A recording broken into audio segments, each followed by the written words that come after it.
Remember when Jurgen Klopp arrived at Liverpool and described himself as the normal one? The German wasn't looking to accentuate the hype surrounding him and the famed gegenpressing that he was associated with, but why? That's because Klopp knew his supposed German innovation was actually deep-rooted in English football history.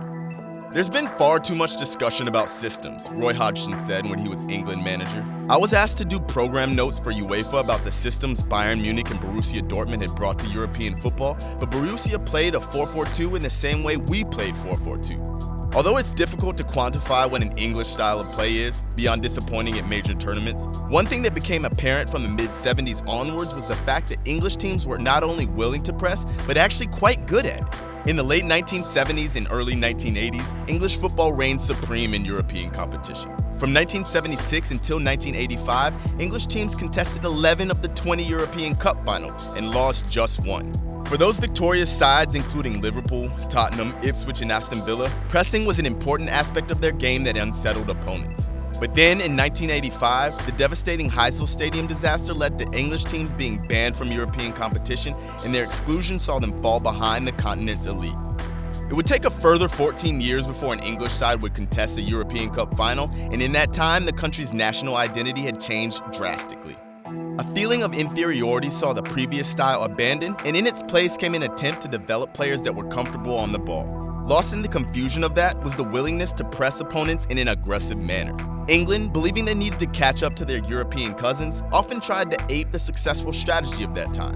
In the mid-90s, they envied Holland and the Ajax side that won the Champions League in 1995. By 2000, France were world and European champions thanks in part to their Clairefontaine Academy. Next came Spain's rise to power in 2008 with tiki-taka, and then finally Germany in 2014. You get the point. Each school of thought confused the English identity more and pushed them further from what they were good at, pressing.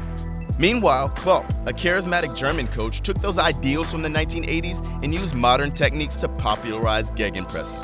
Advancements in football nutrition and data analysis allowed teams to now press not only more aggressively, but also with more consistency and organization, which is what we see today in gegenpressing, which looks to swarm the opposition when possession is lost in order to force a mistake.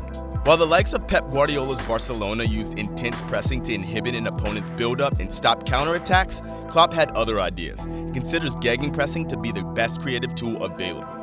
Think about the passes you have to make to get a player in a number 10 role in a position where he can play the genius pass, Klopp said.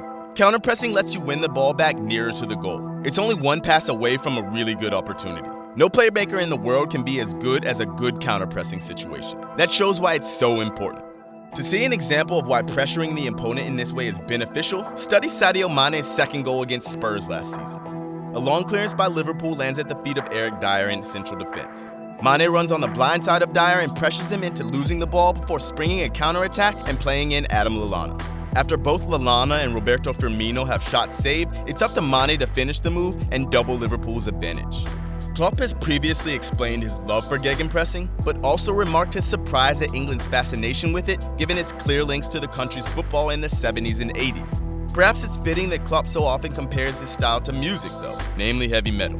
Klopp famously said of Arsene Wenger, he likes having the ball, passing, playing football. It's like an orchestra, but it's a silent song. I prefer heavy metal.